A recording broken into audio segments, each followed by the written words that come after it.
how about Judy in Indiana, who says here that perhaps you were previously a theist and you want to talk about whether we are Stardust? Yes, hi. Hi. I'm calling because it's Judy, and I have called several years back, and I'm in a long process of deconversion, and I'm like right at the tail end, and I know that there's no life after death. You know, I'm cool with that, and it's hard. When I first found out, I was devastated. Most people are who were Christians and believed all that stuff and everything, and and it's still like. It's still, oh my God, kind of thing. And then in the Facebook groups and stuff, I read that somebody was talking to a young child and mentioned a book about explaining to them about Stardust. That were made of Stardust, and I thought that's interesting. And so as time went on, I didn't do much with it, and then I read an article online about that, and I thought I'm going to investigate that. And I read an article that said that scientists and whatnot, I don't know the particular scientists, found from a planet far, far, far, far away, fluorine was connected to the fluoride in our bodies, and it was an astronomical thing that they were able to connect an actual substance from a star so far away to our body. And then as time went on, I read that in the Big Bang, all the elements from the supernova from the Big Bang, all those elements are in anything that is in life today on our planet, anything that made up life on our planet, including our planet, all those elements is the Stardust that we are all made up of. And I thought, that is just so cool. Now, It is so cool. I'm not a scientist. I'm not anything related to a scientist. I'm disabled. I can't get to a library to actually look up and delve further. All I have is Google. But this really settled my mind down, It was very peaceful to me to think this. And this will make sense in a minute. I'm gonna diverge off a little bit. Anytime that I had to have any kind of surgery, procedure, anything in the past, I was always begging God, please don't let me die. Please don't let me die. Please help me. Let me get through this. Let me get through this. So much so that I would be crying going into the procedure.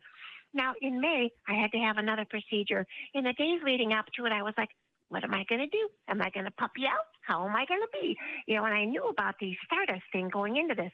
And I was like questioning myself, what you going to do, Judy? What you going to do? How you going to be? And I went into this procedure so totally peaceful. So peaceful thinking about the Stardust thing. And I was just so amazing. Cool with myself, so cool with the knowledge of this.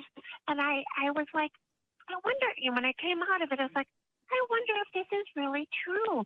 But it's like the articles and the scientists that I read about. And so I was like, I'm going to call and see what you guys think of this. Is this real? Is this charlatans? What do you think of this? So, what do you guys really think of this? Yeah, so I'm not a physicist or expert in the universe or anything, but I have studied this a little bit, and from what I gather, it's similar to what you said. Basically, at the start of the universe, it was just all a big mess and loads of matter and stuff, and it took a little while to settle down into things turned into atoms, because we often imagine that atoms are like the smallest thing, but they're not. They're made up of loads of different bits. They're made up of protons and neutrons and electrons, and then they're made up of things and so on.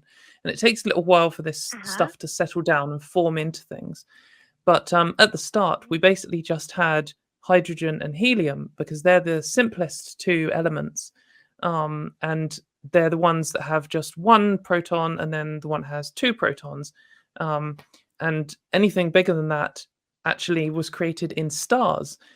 So in the first, there was the Big Bang, and then there's loads of hydrogen and helium everywhere. And over millions of years, it clumps together and very slowly forms up into dust clouds, or clouds of hydrogen and helium.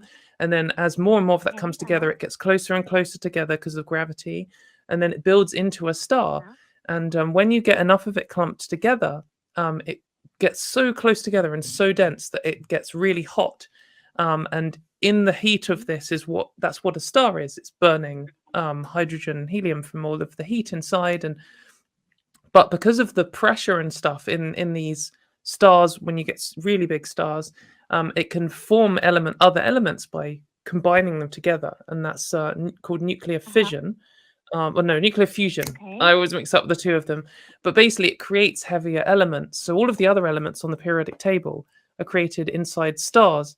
And then as stars, this is my understanding anyway, I'm sure we might get a slight correction in comments or something, but as you get to a point where some stars, they get a lot, quite old in their lives, and some of them will supernova, which is where they explode. And then all of these heavy elements they've created inside get scattered, for huge distances, light years of distance over time. And when you end up, then the next generation of stars forms, because all of the stars we have now weren't around at the start of the universe.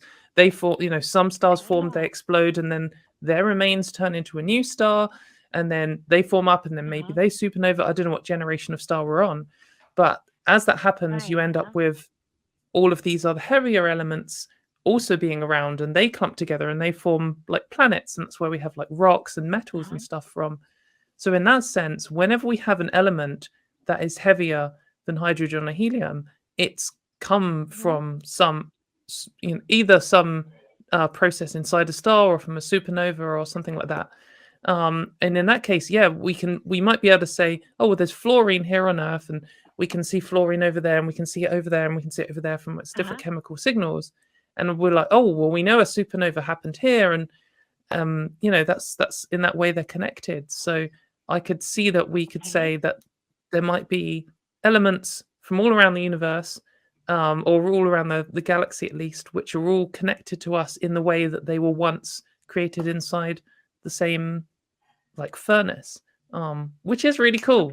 And I agree with you that often what I find really calming when I'm stressed about anything, like a surgery or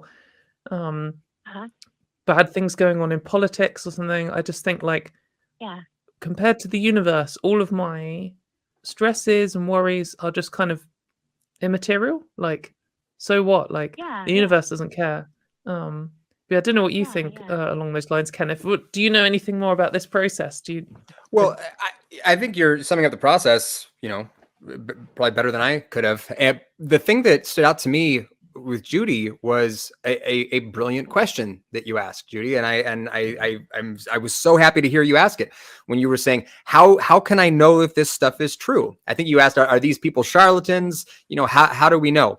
And the really, really great thing about science, and since you're talking about going through a lengthy deconstruction, I just want to draw your attention to this, because I think that the more you look for it, the more it'll just be like everywhere you look, frankly, with respect to the difference between religious claims and scientific claims. Scientific claims need to be supported by evidence. If they're not, then they are not scientific claims. They're something else.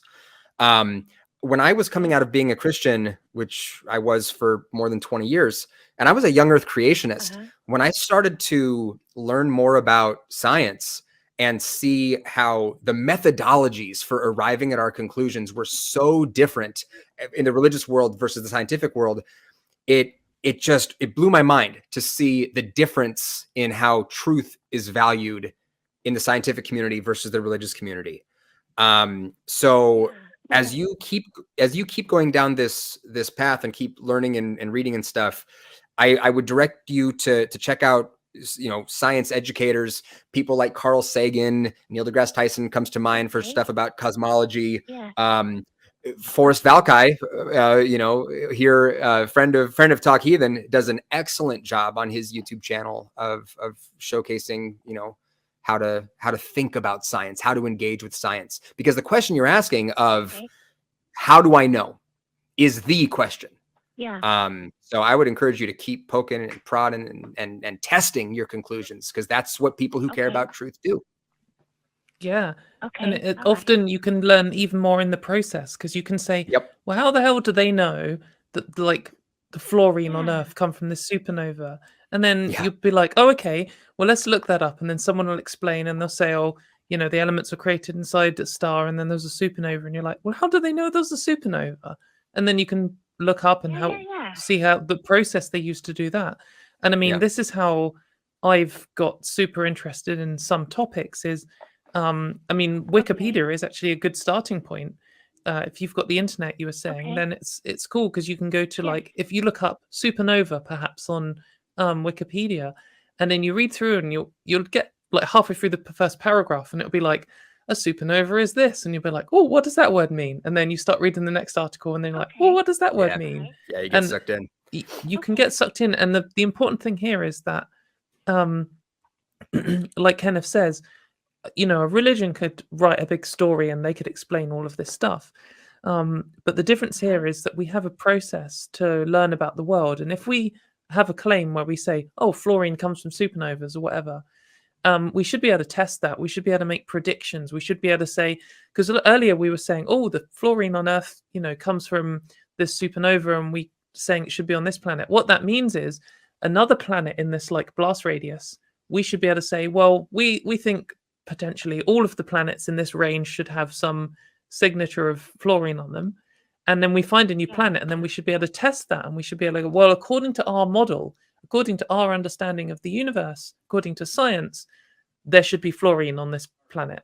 And then when you look and then there is, you'll be like, well, that's a good sign for our model. And if there wasn't, then either the model is wrong or there's an extra component that we haven't understood that we then need to add in. And that's like the scientific Oh, okay. process, which is Yeah. what is exciting about science. And you know, Wikipedia is a great starting point, but that, you know, Okay. then you can talk to actual experts, and yeah, it's great. And and again, you'll notice the experts won't tell you, oh, well, you know, you just have to experience this for yourself. The experts won't be like, oh, well, you just leave it on faith or whatever. It's good. It's going to be a conversation about evidence, which is awesome. Yeah. Wonderful, wonderful. Okay. Well, thank Yeah. you so much for pointing me in the right direction and keep digging. Okay. Well, thank Yeah, you. absolutely. Keep going. Have a great rest of your I day. didn't catch you Yeah. anything. Oh, thank you. You too. You too. All right. Thank you very, very Thanks, much. Judy. Okay. Take care. Bye. I'm really sorry, Kenneth. In that at the end of that last call, I had to sneeze, and I sneezed on forgot me. that we have this shared green screen, Yeah, yeah. and I just sneezed all over you. It looked so- like you were trying to tell me a secret, and I was like, "The hell's I going on?" leaned in to tell you another wasp fact, but you weren't listening, so I just sneezed instead.